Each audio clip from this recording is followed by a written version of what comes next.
I had to record a second video because I woke up today and it's still real.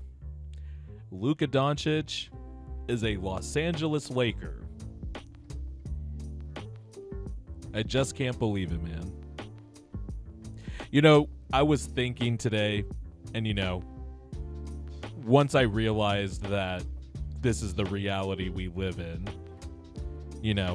got ready, got my morning coffee, had a little morning toke from the joint on this drizzly Sacramento morning. I was thinking, what would it take to get me to quit watching my favorite team or no longer being a fan of my favorite team?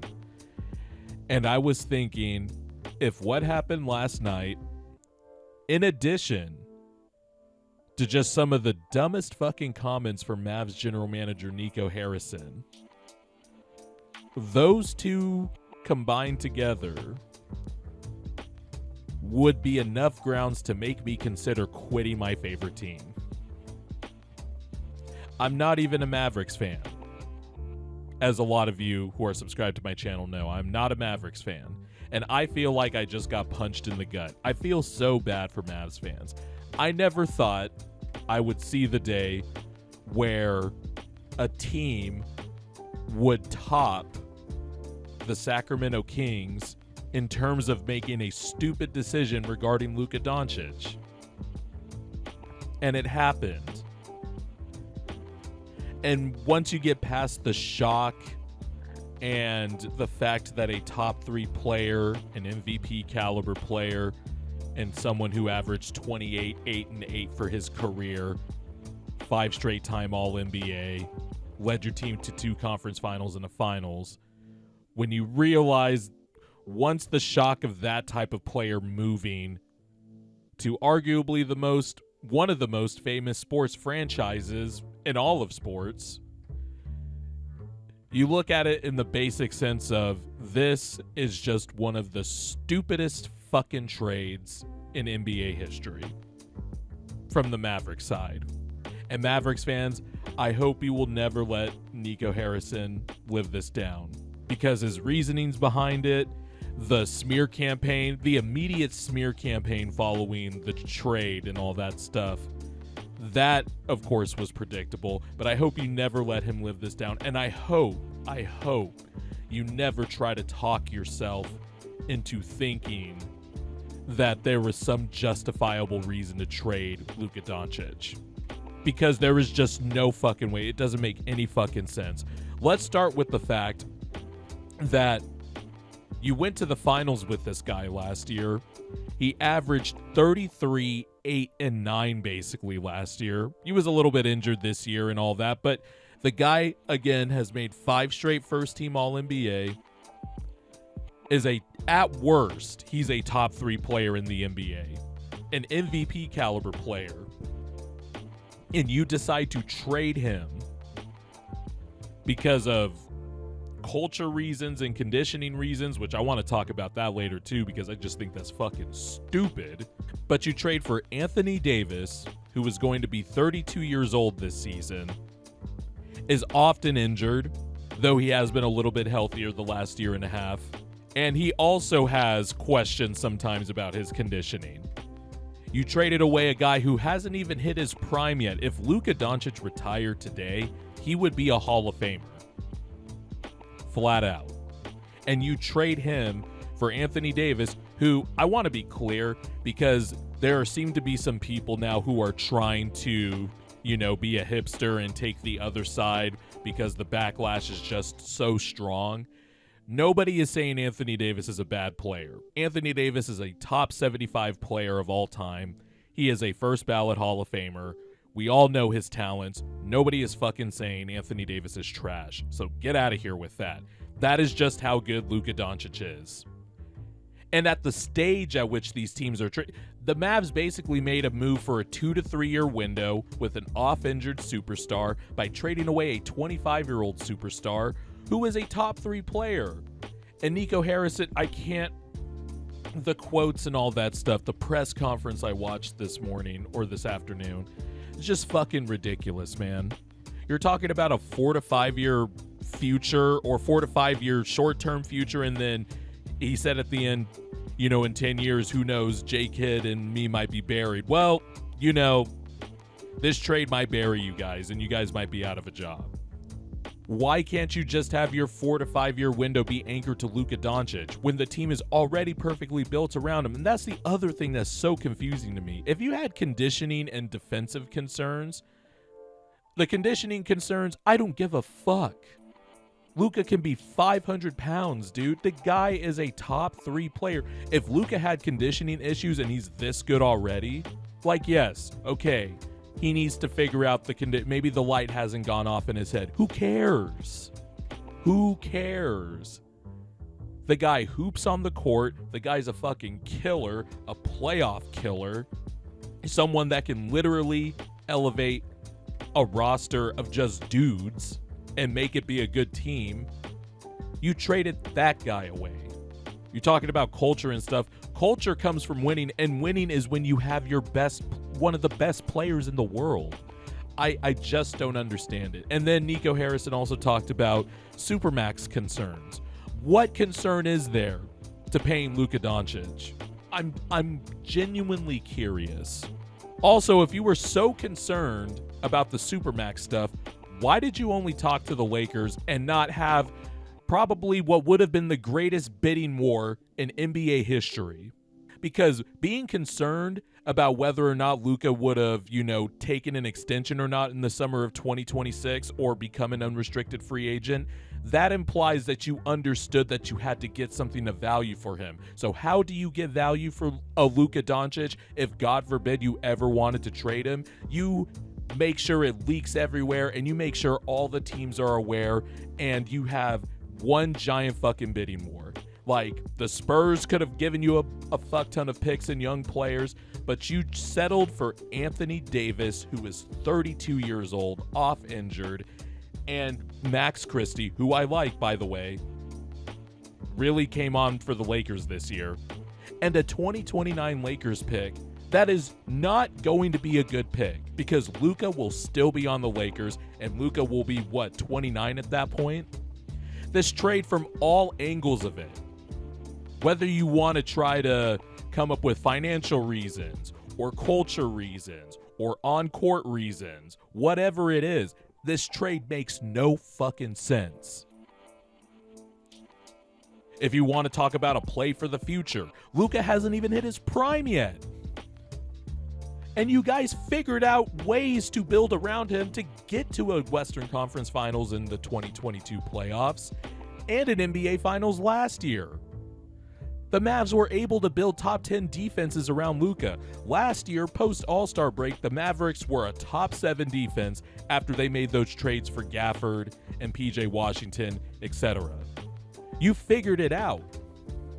You were adding on stuff too. Derek Lively was looking good before, he broke his foot. Yes, Luka has conditioning issues. He needs to figure that out. Well, he's going to figure it out in LA because I guarantee you he's going to, one, be pissed off that the Mavericks basically said that we want out of the Luka Doncic business. And he's going to take tips from LeBron James, who is still playing great basketball at 40 years old. And I'm sorry, man, if anyone tries to play contrarian here and try to explain why this is actually good for the Mavs, you either have to make the most convincing case to me of all time or I'm not taking you seriously. Because there's a reason why everybody thinks this trade is crazy. There's a reason why this trade was the bomb that it was. It's because no one thought in their right mind the Mavericks would trade Luka. Shams, we all thought Shams got hacked. We had to wait for multiple reporters to be like, nope, he didn't get hacked. Because this trade is stupid.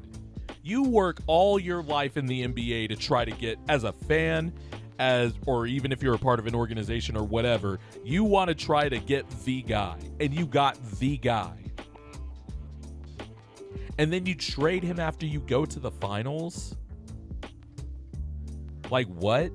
I can't even think of a comparison when it comes to, that type of thing. The Mavs acting like they had to get off of Luka immediately. And they only talked to one team. That's insane to me. In a league where Mikal Bridges, and I know it's easy to bring it up, but it is worth noting, hell, Kevin Durant, when he got traded to Phoenix, what did that cost? Like 4 first-round picks and multiple pick swaps? Mikal Bridges goes for 5 first-round picks. DeJounte Murray went for fucking 2 first-round picks too when he got traded to the Hawks. And Luka Doncic goes for basically Anthony Davis, a nice role player, and a bad first-round pick, a late first-round pick. That's insanity to me.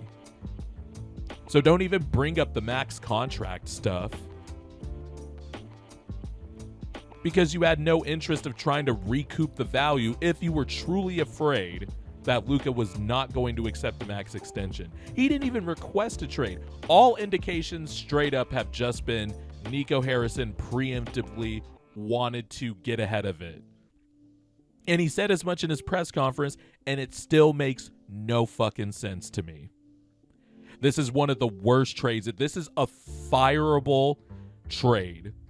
This is a trade where Nico Harrison needs to be fired immediately. There is no Mark Cuban stepping down has just made things weird for the Mavericks, man. Because I know for a fact Mark Cuban would be sick to his stomach. You've seen the comments Mark Cuban has said about Luka.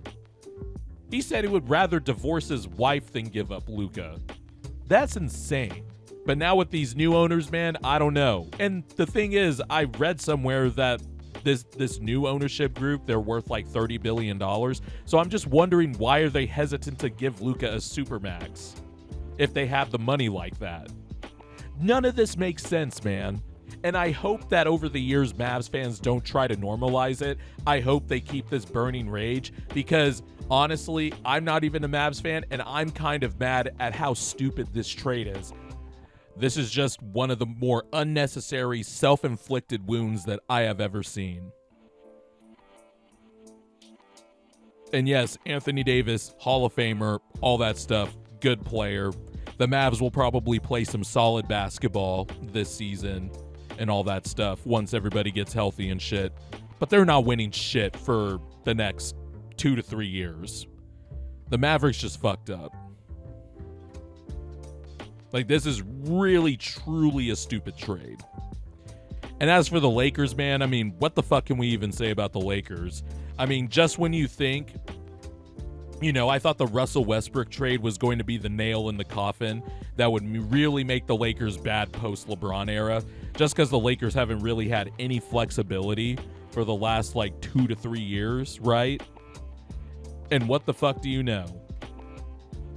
It turns out there are GMs that are 1980s and 1990s dumb and, deciding to just give away a generational superstar to the Lakers. What's wild, too, what's funny is Shams had that report where the Mavericks went up to the Lakers a few days prior to talk about a potential deal. How could the Lakers just not accept the deal right then? Were they so stunned by what they heard that they were like, wait, hold up. Let me put the phone down for a second. And then they had a meeting and they were just confused, wait, he said Luka Doncic, right? Not Luka Garza's not on the Mavs roster, right? He's talking about Luka Doncic. I wonder if anyone in that Lakers brass actually objected at first, but man, they're set up now. People are talking about, can the Lakers make it to the finals this year and stuff. I don't think they will, but also it doesn't fucking matter.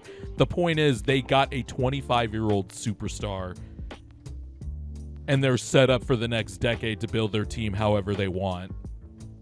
Whether that's, there's speculation. There was some speculation, are the Lakers possibly looking to move on from Clutch? Because it sounds like LeBron James, Luka, and Anthony Davis had no idea this was happening. And you know what? I actually believe it. Especially based on Nico Harrison's comments and just how this trade came out of nowhere. But, man, Luka can be the most unconditioned player of my lifetime. And I would still sign him to I would sign him to a $700 million supermax. His size, his touch, his ability to self-create any shot on the court, along with his insane passing ability and his feel for the game, just makes him a unique offensive engine in a way where it's like, how the fuck do you give that up? Especially when you got the results you wanted going to the finals. By the way, you made it to the finals with a team that had only been together just after the All-Star break. Or just after the trade deadline, excuse me. Really good defense. Team is built well around Luka. They hadn't even had a training camp together yet. Like, I just don't get it. If you're trying to tell me that you think Anthony Davis can be your number one, we've seen that movie before, bro. And he's not better than Luka Doncic. If you're trying to say that this trade was for the future, there's no better way to set yourself up for the future than to have a 25-year-old, 5 straight time first-team All-NBA selection on your roster. So that doesn't make sense. You're worried about the Supermax drama that usually comes with this type of shit when they're 1 year away from their contract ending. You're worried about that in 2026. Nico Harrison admitted Luka Doncic gave no indications that he, A, wanted to be traded, 2, that he wasn't going to take the Supermax. He said that into the microphone today at the press conference. So why are you even worried about that? And also, why is there hesitation to pay Luka Doncic? Like I said, just the more we get removed from the shock of this trade and the reaction and all that stuff, because it truly is the most stunning trade I've ever seen. You break it down to the basic nuts and bolts of it, this is one of the stupidest fucking moves I have ever seen in sports history. No hyperbole. And I guess Luka's a Laker now. Shit.